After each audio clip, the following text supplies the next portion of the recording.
push through immigration amnesty. In the state of California, they're now talking about making, instead of sanctuary cities, making the whole state a sanctuary state. And one of the leaders, the leader of the Senate, is that right? Yeah, the Senate Democrat leader. Listen to what he said about his family members.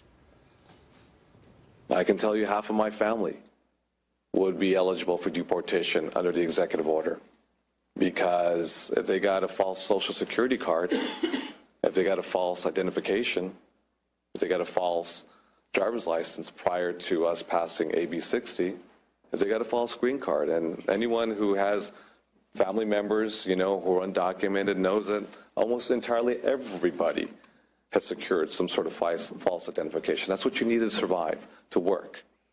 They are eligible for massive deportation.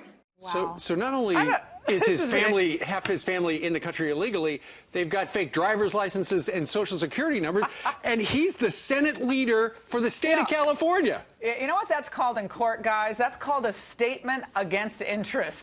That would be admissible in an immigration court against his family. His whole family.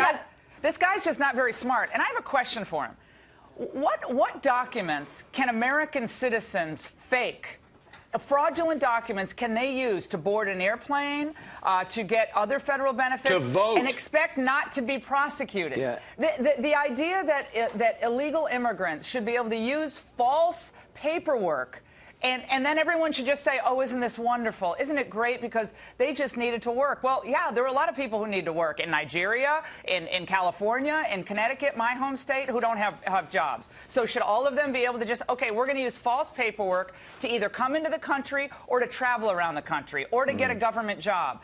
That is the kind of hubris that I think people are so tired of. There are a lot of people hurting out there. I know there are a lot of immigrants who want to come here, and we'll have an orderly process of doing that. But the idea that we should give our legal imprimatur to people who routinely falsify documents puts our national security at risk, our economic standing at risk, and the entire rule of law at risk. That is preposterous. All right, Laura, thanks so much. It's crazy, and he's caught on tape, and that was allowed. So let's see what happens to that. But that just shows you how impervious he feels to saying things like that, because he doesn't think there's going to be any follow-through, and there probably isn't. There probably won't be.